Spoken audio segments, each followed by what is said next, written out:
How's it going, guys? This is Double C 128 here, back with another slime video.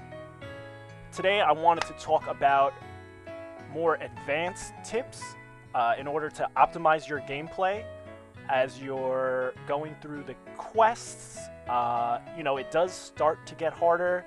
The auto is not the best in this game. I don't know if you guys have noticed, the AI will just use random skills that you don't need, or waste abilities, and then you have no skill points when you need them. So yeah, I definitely do not recommend auto.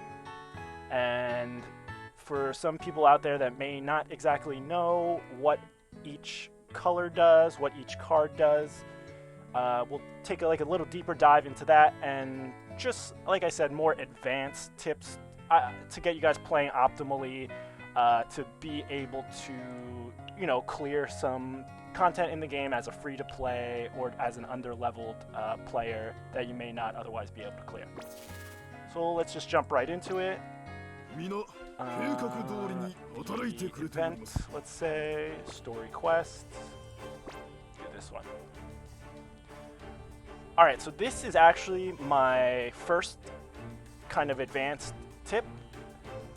Start with a healer in your front line.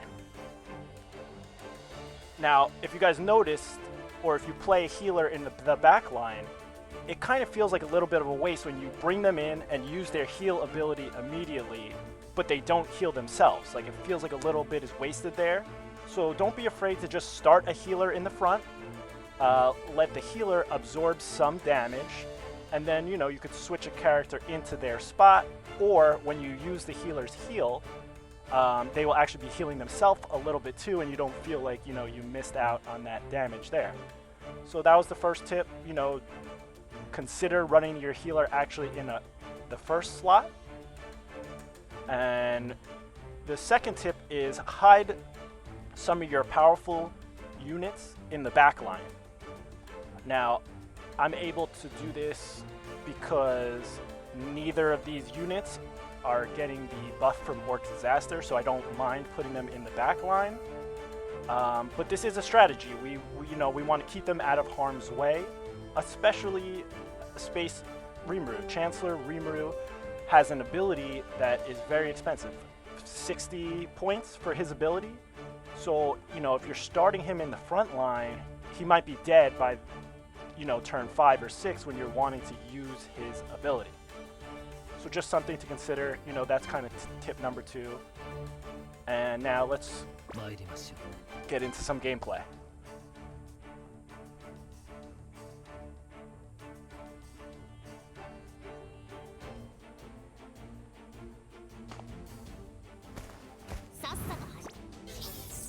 So, another thing, you don't have to play too fast. Like, don't be speeding yourself through the turns. Take a second when the cards drop, look at the cards over, see what they do. So here, I'm looking at these cards here. Kind of a mix of a hand. I see we have 3 attacks for Benimaru, and Benimaru has the type advantage. So I'll go with Benimaru. Here is advanced tip number 3. So if you have one of your stronger units, for my case Diablo, who is one of my strongest units, and he's not doing any attacks, it might be a good idea to hide him in the back line, like so, and now he won't take any damage. He'll be at 100 health when I want him to come in. And I'll show you in a second, there's another reason why we do this too. So now we made the switch. We're still going to attack with Benimaru. 1, 2, 3. Go.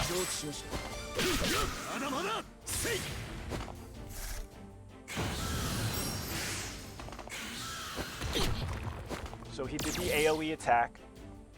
Now, this is what I was saying before. See how we started the healer, Water Rimuru? Look, he absorbed a decent amount of damage there. If we would have had Gazel in the starting spot, that damage would have just been on him. Then we would have had to switch Gazel out to bring him in, and then he would have only healed these 2 units. So in this case, look, he heals all 3 of them. Boom. So that's just like kind of a practical example of like what I was saying in the beginning. Maybe just you want to start the healer. Okay. So this is the next advanced tip. So after using the skills, we can switch characters again. So what did we do before? We hid Diablo in the back line, and now we don't really want to attack with Water Rimuru, but since we took Diablo, out last turn, we can slot him in there, and now he's going to get 3 attacks in. So, just for continuity, yeah. So let's do it like that. So we switch him in because he has a much stronger attack than Water Rimuru, and now we know he's up. That's why we switched him out the first round. A, so he didn't take any damage, and B, so he could switch in for whichever unit, you know, had the attacks up. Okay. So,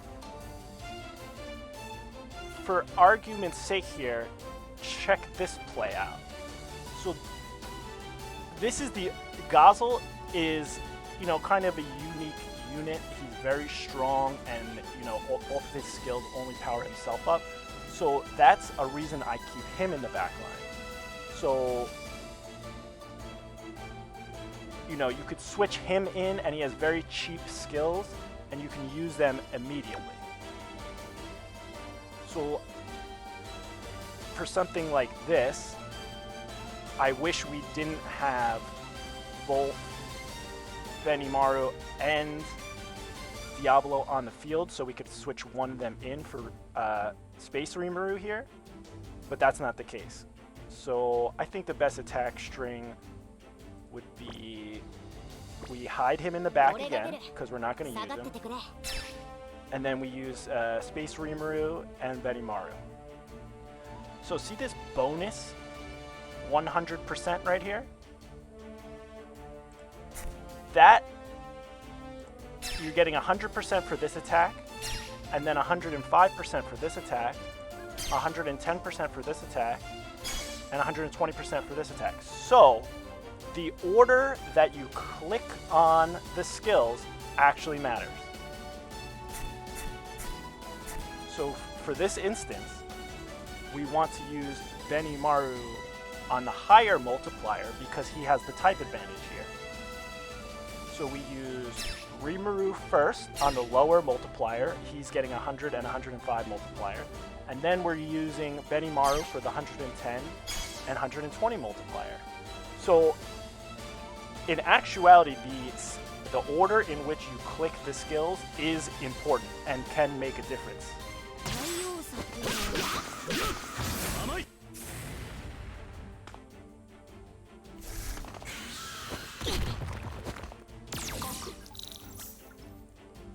Okay, so let's take a look here. So for this one, let's switch Space Rimuru, Diablo, like that.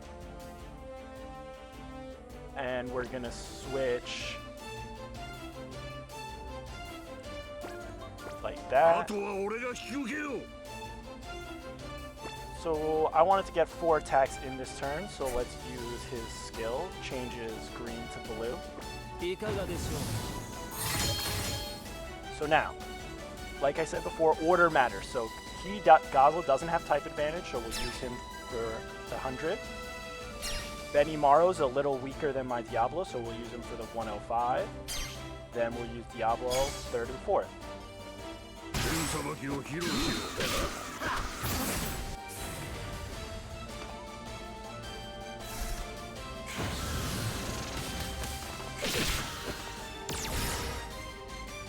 So we got stunned. That is no bueno.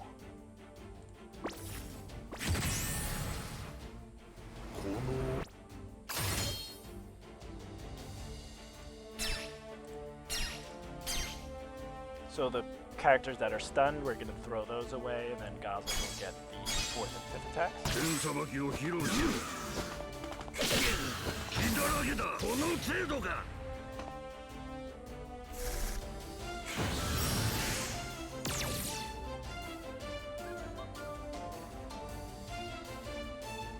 Okay, so now we've been nursing the Space Rimuru for when the time was right. So now the time is right. We can bring him in, hit the attack up. See, that's why we keep him in the backline, not in the front. He would have died a while ago if we kept him in the front. So then let's take a look. What other skills can we use? We can also use this and this. Boom.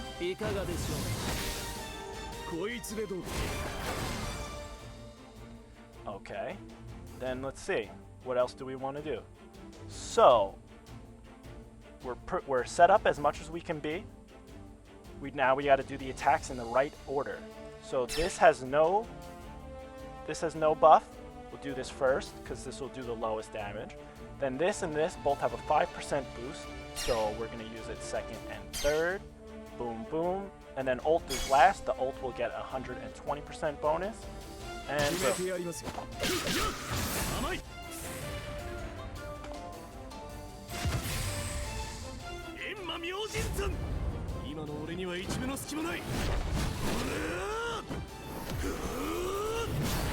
so I'm not saying we played this perfectly, but I just want you guys to see the techniques that are out there.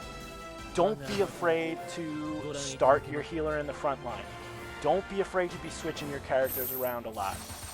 Don't be afraid to go into quests at a lower EP than what is recommended, because if you play well, if you play optimally, you can beat a lot of the stuff out there.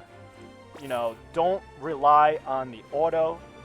It won't get you very far. Alright, I hope you learned at least one thing from this video. I'm sorry if it was long and drawn out. I just, wanted to be precise in everything that I was saying. And I will keep putting this, informative content out there. I want everybody to be getting better at the game and not just be getting frustrated that, the auto, the AI is doing nothing for you. So until next time, have a good one, fellas. See you next time.